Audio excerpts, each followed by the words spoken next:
এবার চলেন রাতে উঠার আশায় কিছু বলতে হবে। রাতের ব্যাপারে আয়েশা রাদিয়াল্লাহু তাআলা আনহা বলেন, কানান নবী সাল্লাল্লাহু আলাইহি সাল্লাম ইসাল্লি মা বাইনা ইয়াফরুকা মিন সালাতিল ইশা ইলাল ফজর 11 রাকা। আল্লাহর নবী এশার সালাতের পর থেকে নিয়ে ফজরের সালাত পর্যন্ত সময়ে 11 রাকাত সালাত আদায় করতেন।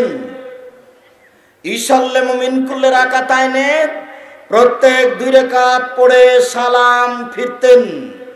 ওয়াইউতর বিওয়াহিদা, তবে শেষ রাতে 1 রাকাত বিতর পড়তেন। আয়েশা রাদিয়াল্লাহু তাআলা আনহা বলেন, কানান নবী সাল্লাল্লাহু আলাইহি সাল্লাম ইসাল্লি বিল্লাইলে আও মিনাল লাইলে সালাসা রাকা। আল্লাহর নবী রাতে 13 রাকাত সালাত আদায় করতেন। ওয়া ইউতিরু বিখামসিন মিন জালিকা, এই 13-র 5 রাকাত ছিল বিতর। লা ইয়াজলিসু ফি শাইইন ইল্লা ফি আখিরিহা, এক টানা 5 রাকাত বিতর পড়তেন। সম্মানিত দিনী ভাই বোন, 1 রাকাত বিতর, 3 রাকাত বিতর, 5 রাকাত বিতর, বাকি হলো 8 রাকাত তাহাজ্জুদ।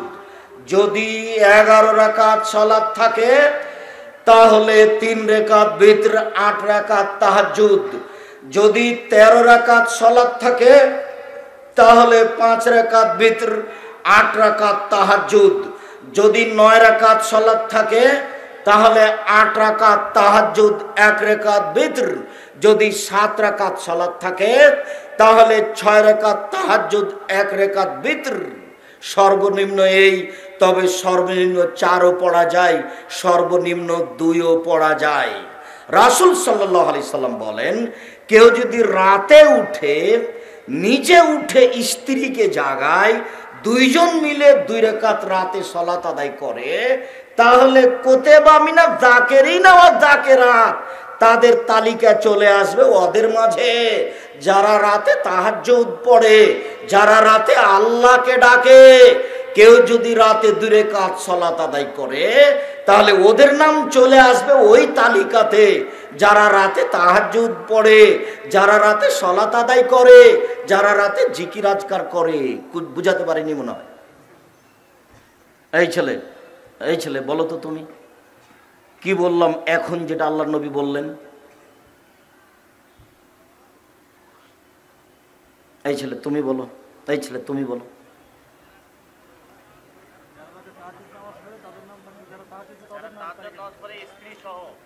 দুই রাকাত অন্তত, 2 রাকাত তাদের সাথে নাম চলে যাবে। ঠিক আছে, জাযাকুমুল্লাহ। কত মানুষ, আল্লাহ বলছেন ও আখিরুল আযকানি ইয়াবকুনা ইয়াদুম খুশুয়া, পৃথিবীতে হাজারো মানুষ রাতে কে, আর বড় মেয়েগুলি তাও গীতে অংশগ্রহণ করে। চাঁপাইনবাবগঞ্জ জেলাতে বিবাহের শুরু থেকে শেষ পর্যন্ত একটা কাজও জায়েজ নয়, সবই হারাম। জানি না জামালপুরে কোনটা হালাল আর কোনটা হারাম, জামালপুরের ঘটনা আমার জানা নাই। তবে গাইবান্ধার একটা ঘটনা নকল করি। গাইবান্ধা, রংপুর, লালমনিরহাট, নীলফামারী, কুড়িগ্রাম, পঞ্চগড়, ঠাকুরগাঁও, দিনাজপুর, জয়পুরহাট, বগুড়া, এইসব ডিস্ট্রিক্টের একটা কথা নকল করি। যেখানে মেয়ে মানুষটা আছে, মহিলাটা, কনেটা, সেখানেও বিবাহ পড়াতে যায়। তো হুজুর আরো কে কে যায়, গিয়ে বলে অমুক নিবাসী অমুক এত টাকা নগদ, এত টাকা বাকি দে, তোমাকে বিবাহ করতে এসেছে, তুমি তাকে স্বামী সত্ত্বে কবুল করো। তখনও বলে কবুল করলাম, আবার বলে 3 বার। তারপরে লোকগুলি আসে, বর যেখানে বসে আছে আর লোক যেখানে বসে আছে ওখানে এসে দাঁড়ায়। তখন বসে থাকা লোকগুলি বলে আপনারা কে? তখন ওরা বলে আমরা এই বিবাহের উকিল। বসে থাকা লোকগুলি বলে মেয়ে কি কবুল করেছে? তখন দাঁড়িয়ে থাকা লোকগুলি বলে হ্যাঁ করেছে।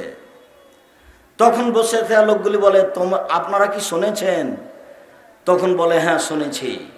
তখন বলে আপনারা বসেন, মনে হচ্ছে পাগলামি কারবার, হিন্দুদের বিবাহ লেগেছে, কলার গাছের চতুর্দিকে ঘুরে ধর্ম পাগল হয়ে গেছে। গাইবান্ধা জেলাতে ধর্ম পাগল হয়ে গেছে, জামালপুরে কি হয়েছে তা আমার জানি না। চট্টগ্রামের নীতি হলো বিবাহতে উকিল বাপ লাগে। তো সেই উকিল বাপ না, এখানে ওরকম নেই। যদি উকিল বাপ থাকে তাহলে শুধু বিবাহ বৈঠকে শেষ। চট্টগ্রামে উকিল বাপই সেদিন থেকে বাপ হয়ে গেছে।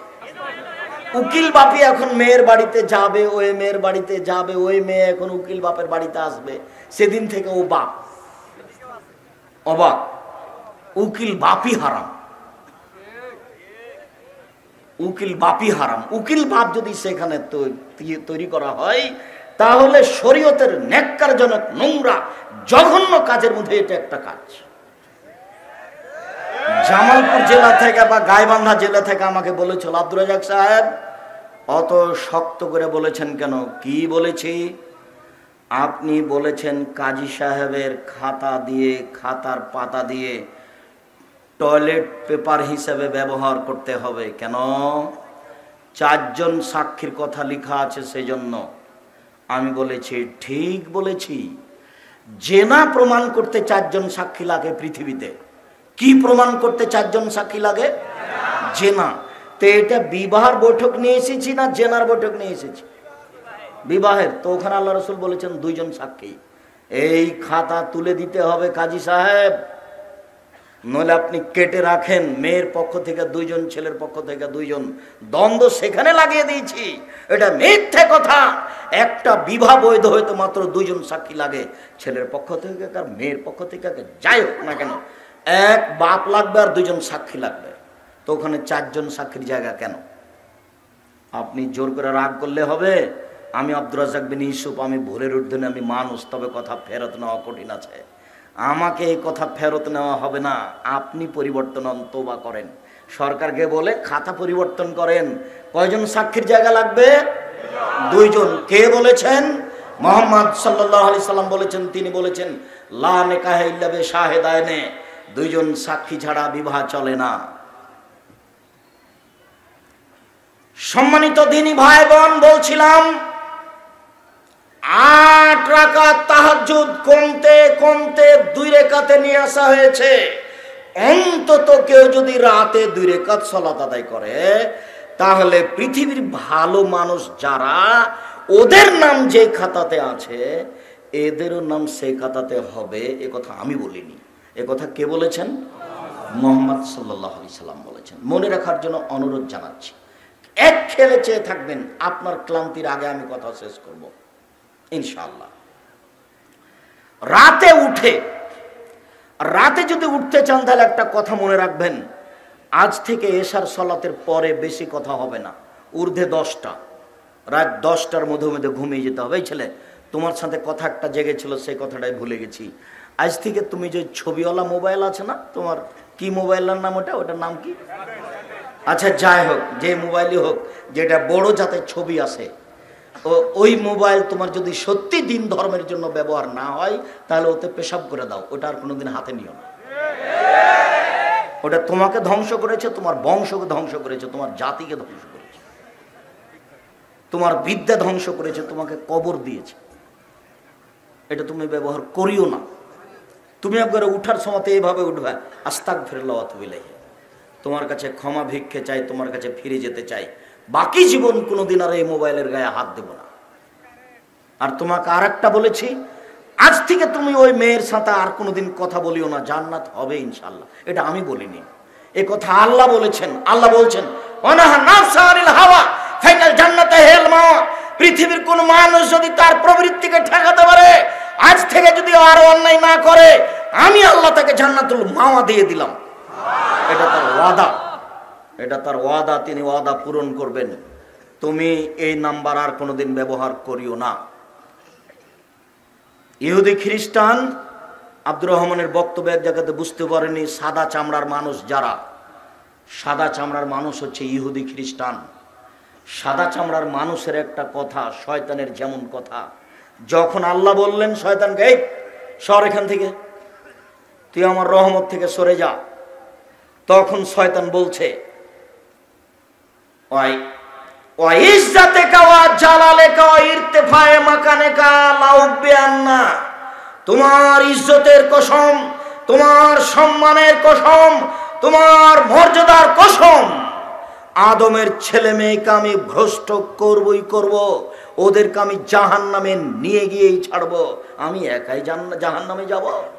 এটা তার কসম আল্লাহর সামনে। তখন আল্লাহ বলছেন, ও ইজ্জতি ও ইরতিফায়ে মাকানি ও জালালি, শয়তান শুনে রেখো, আমার মর্যাদার কসম, আমার সম্মানের কসম, আমার ইজ্জতের কসম, যতবার আদম সন্তান ক্ষমা চাইবে ততবার ক্ষমা করে দিব, যতবার ক্ষমা চাইবে ততবার ক্ষমা করে দিব। ইবনা আদম দাওতানি ওয়া রাজাউতানি, এ আদমের ছেলে মেয়ে তোমরা শোনো, তোমরা যেভাবে ডাকো আমি সেভাবে থাকি, তোমরা যেভাবে আশা পোষণ করো সেভাবে আমি পূর্ণ করে থাকি, তোমরা যেভাবে ডাকো আমি সেইভাবে থাকি, তোমরা যেভাবে আশা পোষণ করো আমি সেভাবে পূর্ণ করে থাকি। ফাস্তাগফারতানি গাফারতু লাকা, তুমি আমার কাছে ক্ষমা চাও ক্ষমা করে দিব। আলা মাকানা মিনকা ওয়ালা উবালি, তোমার যত পাপ আছে সব ক্ষমা করে দিব, আমি পরোয়া করি না তুমি কত বড় পাপী, আমি পরোয়া করি না তুমি কত বড় পাপী, আমি পরোয়া করি না তুমি কত বড় পাপী। আদম সন্তান তুমি যতবার ক্ষমা চাইবে আমি ক্ষমা করে দিব। পাশাপাশি শয়তানের কথা এটা, আল্লাহর কথা এটা। তো বলবে কে? বলতে তো হবে মুখে যে আস্তাগফিরুল্লাহ, এটা তো বলতে হবে। আমি না বলে তো আর তার রহমত পেতে পারি না। সম্মানিত দিনী ভাই বোন, এই ছেলে, কোনো বাচ্চা ছেলে যেন পাশ থেকে না উঠে, আমি কাছাকাছি চলে এসেছি, ও বাচ্চা কিন্তু কথা বুঝতে পারবে না। আপনি ঘুম থেকে উঠে সূরা বাকারার শেষ, সূরা আল ইমরানের শেষ রুকুর প্রথম 5 আয়াত পড়বেন, ইন্না ফি খালকিস সামাওয়াতি ওয়াল আরদ, 5 আয়াত পড়বেন। আর না হয় এই দোয়াটা পড়বেন, লা ইলাহা ইল্লাল্লাহু ওয়াহদাহু লা শারীকা লাহু লাহুল মুলকু ওয়া লাহুল হামদু ওয়া হুয়া আলা কুল্লি শাইইন কাদির, সুবহানাল্লাহি ওয়া আলহামদুলিল্লাহি ওয়া লা ইলাহা ইল্লাল্লাহু আল্লাহু আকবার ওয়া লা হাওলা ওয়া লা কুওয়াতা ইল্লা বিল্লাহ। এই কথা বলে ওযু করে এখন যদি সালাত আদায় করেন তাহলে যা বলবেন সেটাই কবুল হবে, যা বলবেন সেটাই কবুল হবে, যা বলবেন সেটাই কবুল হবে। হাদিস বুখারী মুসলিম।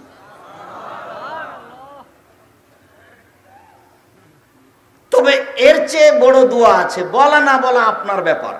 আপনি ঘুম থেকে উঠে আকাশের দিকে মুখ করে বলবেন, আল্লাহুম্মা লাকাল হামদু আনতা মালিকুস সামাওয়াতি ওয়াল আরদি ওয়া মান ফিহিন্না ওয়া লাকাল হামদু আনতা নূরুস সামাওয়াতি ওয়াল আরদি ওয়া মান ফিহিন্না ওয়া লাকাল হামদু আনতা মালিকুস সামাওয়াতি ওয়াল আরদি ওয়া মান ফিহিন্না ওয়া লাকাল হামদু আনতাল হাক্কু ওয়া আদাকাল হাক্কু ওয়া লিকাউকা হাক্কুন ওয়া কাওলুকা হাক্কুন ওয়াল জান্নাতু হাক্কুন ওয়ান নারু হাক্কুন ওয়া নাবিয়ুনা হাক্কুন ওয়া সাআতু হাক্কুন ওয়া মুহাম্মাদুন হাক্কুন আল্লাহু লাকা আসলামতু ওয়া আলাইকা তাওয়াক্কালতু ওয়া ইলাইকা আনাবতু ওয়া বিকা খাসামতু ওয়া ইলাইকা হাকামতু ফাগফির লিমা কাদ্দামতু ওয়া মা আখখারতু ওয়া আসরারতু ওয়া মা আলামতু ওয়া মান তাআলামু বিহি মিন্নি আনতাল মুকাদ্দিমু ওয়া আনতাল মুআখিরু লা ইলাহা ইল্লা আনতা ওয়া লা ইলাহা গায়রুকা।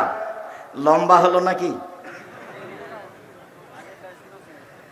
তুমি তো যেদিন ম্যাট্রিক পরীক্ষা দাও তোমার ইংরেজি প্রশ্নটা মনে আছে আর রচনাটা মনে আছে কত বড়? ওর চেয়ে এটা ছোট না বড়? ছোট। তো তুমি সাহসারা হলে যে তুমি এক রাতে ইংরেজি রচনাটা মুখস্থ করেছে, 3 বার লিখেছো, তোমার মনে পড়ে না? তুমি অত শ্রম দিয়েছে, এটাতে তুমি হাফসুল খেয়ে গেলে না? ছোট দোয়া পড়ে পড়ে অভ্যাসে আছে। আল্লাহুম্মা বিসমিকা মুতওয়াহিয়া, তোমার নামে মৃত্যুবরণ করলাম, তোমার নামে জীবিত হব। ছোট্ট দোয়া পড়ে অভ্যাসে আছেন, তাই না? আল্লাহুম্মা আসলামতু নাফসি ইলাইকা ওয়াজ্জাহতু ওয়াজহি ইলাইকা ওয়া ফাওয়াজতু আমরি ইলাইকা ওয়ালজাতু জাহরি ইলাইকা রাগবাতান রাহবাতান ইলাইকা লা মালজা ওয়া লা মানজা মিনকা ইল্লা ইলাইকা আমানতু বিকিতাবিকা আল্লাযী আনজালতা ওয়া নাবিয়িকা আল্লাযী আরসালতা। আল্লাহর নবী ডান কাতে শুয়ে এই দোয়া পড়তেন।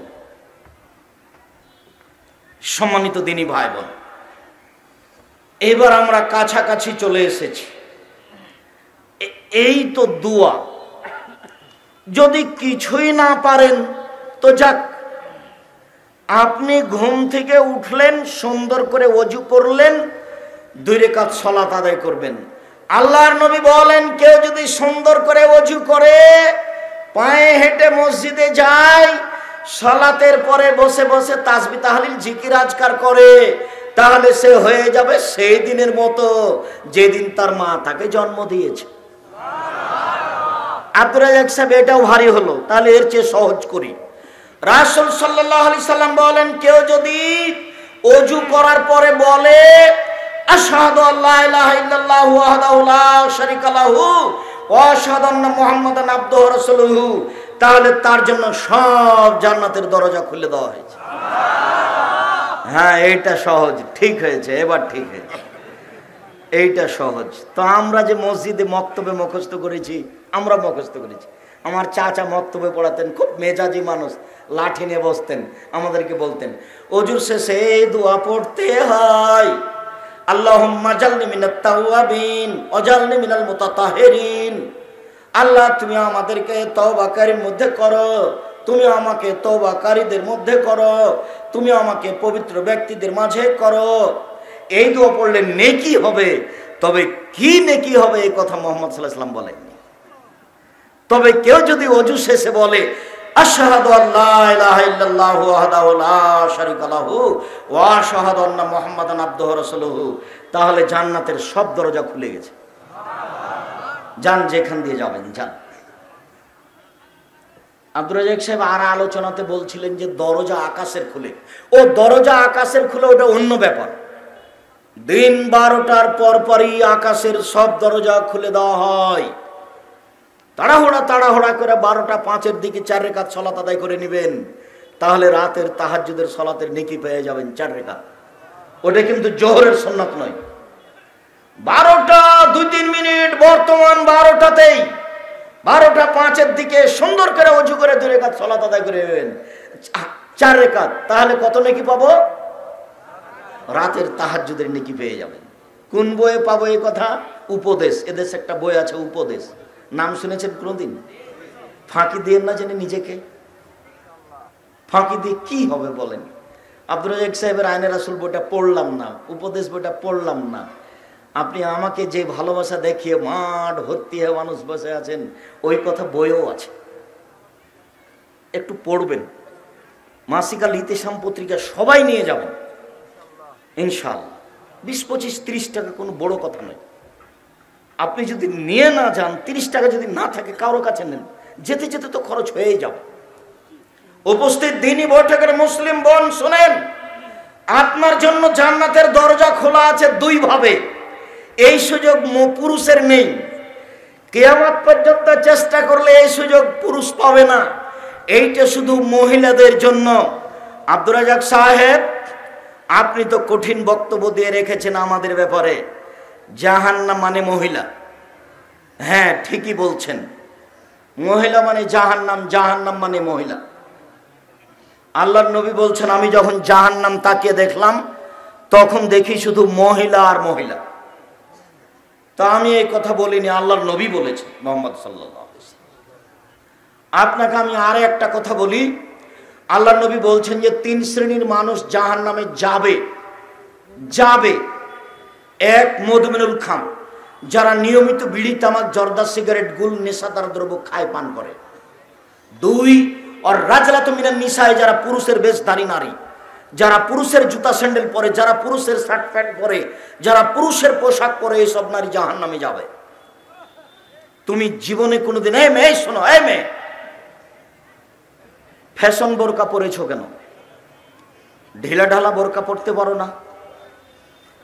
ফ্যাশন বোরকা তো লোক দেখানোর জন্য, তোমার তো একটা ইতস্তবোধ থাকা দরকার।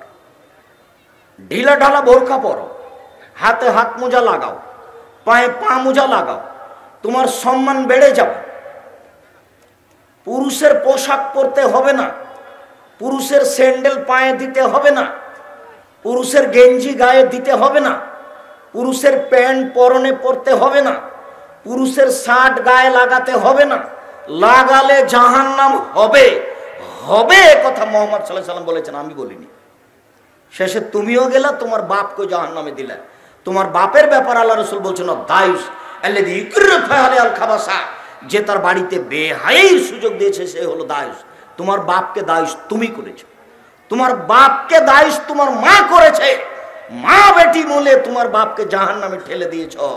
তোমার বাপকে আমি বীর পুরুষ হতে বলেছিলাম। চোখ যেভাবে ঘুরে বউ সেভাবে চলে, তার নাম ক্ষমতা। চোখ যেভাবে ঘুরে বউ সেভাবে চলে, তার নাম ক্ষমতা। বউকে আদেশ করতে হয়, খালেদা কোথায় আছো, এক গ্লাস পানি নিয়ে আসো। বউকে আদেশ করতে হয়। নিজে নিজে পানি ঢেলে নিলে বউ মনে করবে যে আমার উপরে রাগ করেছে, সেজন্য আমাকে বলে না। নিচে নিচে জুতা খুঁজতে হয় না, জুতা বলতে হয় জুতাটা খুঁজে এনে দাও। আল্লাহ রাসূল আয়েশাকে আদেশ করতেন, আয়েশা জি নাবিলিনিল খুমরা মিনাল মসজিদ, মসজিদ থেকে জায়নামাজটা দাও তো আয়েশা। তখন আয়েশা বলছেন আমি ঋতুবতী। তখন আল্লাহ রাসূল বলছেন হায়েজ কি তোমার হাতে লেগে আছে, যাও যাও মসজিদে, মসজিদ থেকে জায়নামাজটা নিয়ে আসো। হাদিস বুখারী মুসলিম। আয়েশা জি হালুমিল মুদওয়া সাজিহা, ছুরিটা নিয়ে আসো, ছুরিটা ধারালো করে নিয়ে আসো। আয়েশা রাদিয়াল্লাহু তাআলা আনহাকে আল্লাহ রাসূল আদেশ করতেন। বউকে আদেশ করতে হয়, ভারী হয়ে থাকতে হয় না। সম্মানিত দিনী ভাই বোন, বউকে কোনো সময় মারবেন না, গালি দিবেন না, কটু কথা বলবেন না, সব সময় প্রশংসা করবেন। একবার যদি ঠোঁট মোটা বলেন 10 বছর ভালোবাসবে না। একবার যদি রং কালো বলেন 10 বছর ভালোবাসবে না। আর জীবনেও কোনোদিন ভুলেও শ্বশুর শাশুড়িকে গালি দিবেন না। কোনোদিন যদি শ্বশুর শাশুড়িকে গালি দেন, আর যদি আপনি আগেই মারা যান, আরো যদি জীবিত থাকে, আপনার গায়ের উপরে দুটো লাথি মেরে চলে যাবে। ওর বাপকে একদিন আপনি গালি দিয়েছিলেন, সেটা তোর অন্তর কেটে আছে। আমি তোমাকে ভিক্ষা করে খেতে বলেছি, সেটা ভালো। শ্বশুরকে যৌতুক ফেরত দিতে বলেছি কাপুরুষ। আমি তোমাকে যৌতুক ফেরত দিতে বলেছি, এটা জামালপুর, মানে যৌতুকে পূর্ণ হয়ে আছে। যৌতুক ছাড়া চলে না। আব্দুর রাজ্জাক সাহেব চাঁপায় নবগঞ্জ চলে কি? হ্যাঁ চলে, দু একটা। তুমি ওই পারে যাও, যমুনার ওই পারে গায়েবান্ধা, শুধু যৌতুক। এই পারে আসো জামালপুর, শুধু যৌতুক। ভিক্ষা করে টাকা দিয়ে চাউল কিনে ভাত খেয়ে বাদাত কবুল হবে। যৌতুকের টাকা দিয়ে চাউল কিনে ভাত খেয়ে বাদাত কবুল হবে না, যৌতুক হারাম। ভিক্ষা করে খেতে রাজি আছে, যৌতুক নিব না। মানুষের বাড়িতে দিন মজুরি হিসাবে কাজ করে বছর শেষে একটা লুঙ্গি কিনা শ্বশুরকে দিব, শ্বশুরের টাকা দিয়ে খাটলা কিনবো না। শ্বশুরকে ফেরত দিব, ফেরত না নিলে পুড়িয়ে দেবো, সেটা আমি বাড়িতে ব্যবহার করব না। আমাকে জাতিকে দেখাতে হবে যে আমি শ্বশুরের জিনিস নিলে। দেখো তোমার বাপও মুখ নিচু করে আছে, তুমিও বাপ বেটা এইভাবে আছো কেন? লজ্জা লাগে না? বাপ বেটা ভিক্ষা করে খাও। আব্দুর রাজ্জাক সাহেব এভাবে বলছেন কেন? আমার কিছু করার নেই। ভিক্ষা করে খাবো কেন? ব্যবসা করে খাবো, বাপের জমিদারি আছে, চাষ করে খাবো, দিন মজুরি করে খাবো। আমিও তো এটা বলছি, সাহস করে দিন কাটাবো, পুরুষের মতো হয়ে দিন কাটাবো। কলা বিক্রি করে খাবো, চকলেট বিক্রি করে খাবো, যৌতুক নিব না। কলা বিক্রি করে যৌতুক নিব না, কলা বিক্রি করে খাবো, চকলেট বিক্রি করে খাবো। বছরের শেষে শ্বশুরকে একটা কাপড় কিনে দেবো, আব্বা খুব কষ্ট করে মেয়ে লালন পালন করে আমার হাতে দিয়েছেন, আপনার আমি কি দিয়ে শুকরিয়া আদায় করি, গরিব মানুষ, এনেন একটা লুঙ্গি। মোটর সাইকেল সন্ধ্যা হতে হতে ফেরত দিতে হবে। আমার শ্বশুর আমাকে খুশি হয়ে দিয়েছে। তোমার শ্বশুর ফকিরকে মোটর সাইকেলটা দিতে পারে না? তোমার শ্বশুর তো ফকিরকে দিতে পারে। মুখ খাটো করে আছো কেন বাপ বেটা? যৌতুক কালকে ফেরত দাও, আবার মুখ বড় হয়ে যাও। বলতে পারবে যে ফেরত দিয়েছিলাম, ভুল হয়ে গেছে, আব্দুর রাজ্জাক সাহেব ফেরত দিয়েছে। আর এটা জামালপুর আর একটা খারাপ নীতি আছে, বোনকে জমি দেয় না। তখন আমি বলেছি তোমার বাপকে যদি আমি কুকুর সিরিয়ালের চেয়ে খারাপ প্রমাণ করতে না পারি, বক্তব্য দিব না। তোমাকে এই কথা বলেছি, তোমার দাদা মারা গেছে, তোমার বাপ জমি নিবে সকালে আর তোমার ফুফু নিবে বিকালে, এরকম নাই একসাথে। সকাল বিকাল প্রমাণ করতে পারো না, সেখানে 10 বছর হলো তোমার দাদা মরা, এখনো জমি তোমার বাপ ভোগ করে। তোমার বাপ শিক্ষিত মানুষ কে বলেছে? তোমার বাপ ভালো মানুষ কে বলেছে? এটা আমি তো কোনোদিন বলিনি, আমার জীবনে আমি কোনোদিন এভাবে বক্তব্য দিইনি। আমার তো যদি আমাকে বলো আব্দুর রাজ্জাক সাহেব আপনার নাকি বাপ বেঁচে নাই, জি আমি মাটি দিয়ে এসে আগে জমি ভাগ করেছি, তারপরে ভাত খেয়েছি। যদিচ আমি তো এক একটু জমি চিনি, আমার বোনের স্বামীরা করে, আমার ছোট ভাই জমি চিনে না। ও বরিশাল মডেল কলেজের শিক্ষক, ও জমি সব দেখেনি। তা আমরা তো বেঁচে আছি, আমাদের তো দিন কাটে। মন মানুষের তো একটু বড় করেন। ও তো আপনার বোন, ও তো আপনার বাপের মেয়ে। আপনার এই জমির উপরে আপনার এভাবে লোভ হলো কেন? এটা তো হারাম। আপনার ইমানি কাজ করবে, বোনেরাকে ডেকে বলতে হবে, বোন আপনারা বলো তোমরা কোনটা নিবে। এতটুক বোনেদের বলা উচিত যে ভাই এটা বাপের ভিটে, আমরা তো শ্বশুর বাড়ি চলে গেছি, ভিটে বাদ দিয়ে তুমি জমি ভাগ করো, যেভাবে করো করো। তুমি যদি মনে করো যে ভিটেটার সব বাবদ আমাদেরকে আবাদি জমি এক কাঠা বেশি দিয়ে দিবা, তো সেটা দিতে পারো। ভিটে নিয়ে আমরা পিড়াপিড়ি করতে চাই না, কেন আমরা এই ভিটাতে এসে বসবাস করবো না। আল্লাহ আমাদের দিয়েছে, স্বামী দিয়েছে, আমরা করি খাই থাকি। এটা বোন বলতে পারে, শতবার বলতে পারে, বলাই ভালো। কিন্তু জমি ভাগ হতে দেরি হলো কেন? তা হবে কেন? আগামীকাল সন্ধ্যা হতে হতে, ফজর হতে হতে, সন্ধ্যা হতে হতে জমি ভাগ হয়ে যায়। সম্মানিত দিনী ভাই বোন, শেষের দিকে এসে বলছি, রাসূল সাল্লাল্লাহু আলাইহি সাল্লাম বলছেন যে লাইসা শাইউন ইনদাল্লাহি আকরামু ইনদাল্লাহি আকরামু মিনাস সাওয়াল। চাওয়ার চেয়ে আল্লাহর কাছে কোনো কাজ ভালো নেই। আল্লাহর কাছে সবচেয়ে প্রিয় কাজ হচ্ছে চাওয়া। ওর কাছে চাইবেন যত, তিনি তত খুশি হবেন। চায় না যে তার উপরে তিনি অসন্তুষ্ট হন। রাসূল সাল্লাল্লাহু আলাইহি সাল্লাম বলেন, পৃথিবীর মানুষ মনে রেখো, ইন্নাদ দীনা ইসরুন, দিন হচ্ছে সহজ। লা ইয়াশাদ্দাদ দীনা ইল্লা গালাবাহু, কেউ যেন দিনকে শক্ত করতে না চায়, এক রাতে এই কোরআন মাজিদ পড়তে না চায়, নইলে দিন তার উপরে জয় হয়ে যাবে। অতএব সাদ্দেদু, মধ্যম পন্থা অবলম্বন করো। দুই, কারেবু, পরিমিত ভাবে ইবাদত করো। তিন, অবসরু, পরস্পরে সাহায্য করো, রাতে উঠতে বলো।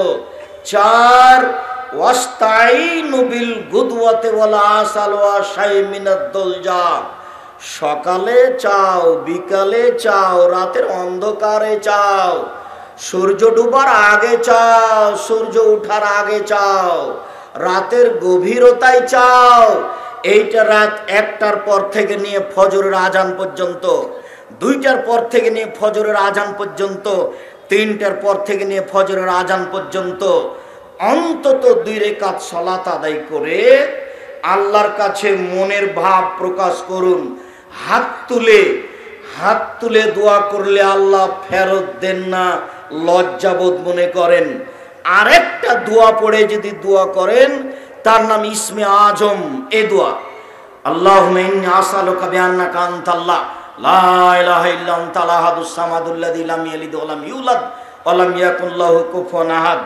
দুয়ার বইয়ে দেওয়া আছে, এর নাম ইসমে আজম।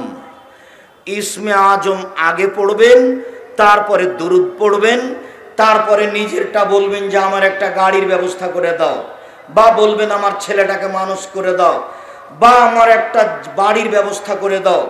যেইটা প্রয়োজন সেটা আপনি বলবেন। এটা হলো বলার পদ্ধতি।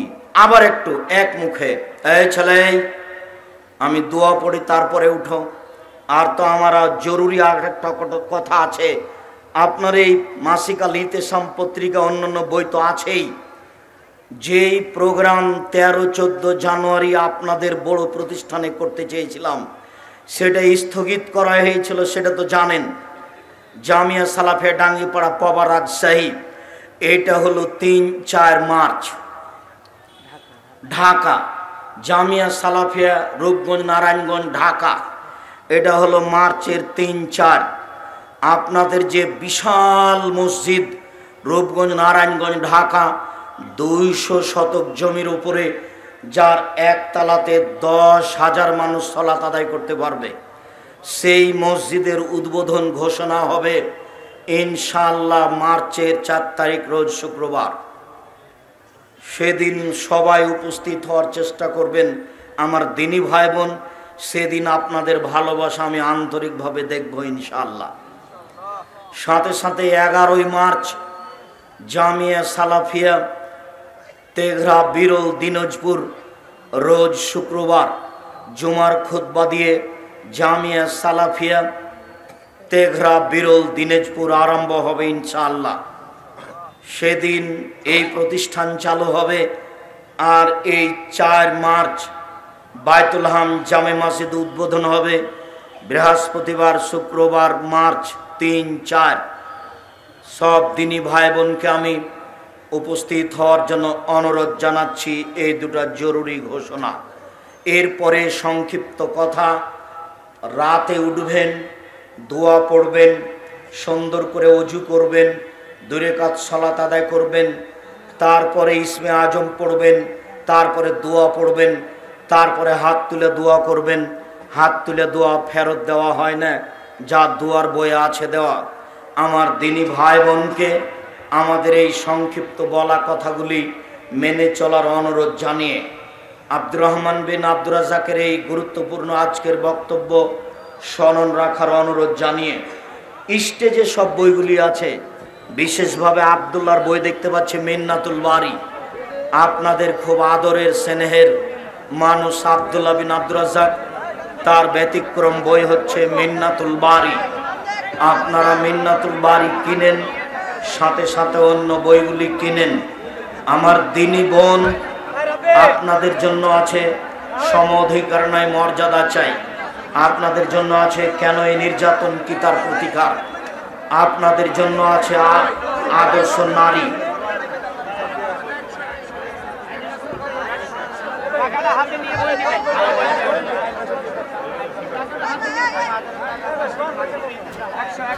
এই শোনো, বইয়ের গায়ে যেটা দাম লেখা আছে সেটাই।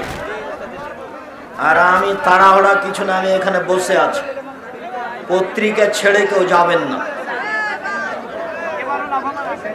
এই তোমরা পত্রিকাটা আর একজন নেও, এদিকে নিয়ে আসো। নামাজের সময় কানে হেডফোন লাগিয়ে সূরা শুনে শুনে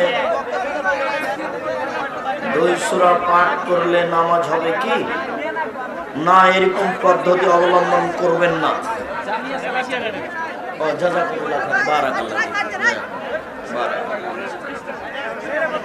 আহলে হাদিস শব্দের ব্যাখ্যা কি? আহল মানে ওয়ালা, হাদিস মানে হাদিস, হাদিস ওয়ালা মানে হাদিসের অনুসারী।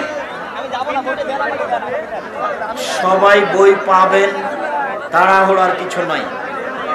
তবে মাসিক আল ইতিসাম ছাড়া কেউ যাবেন না।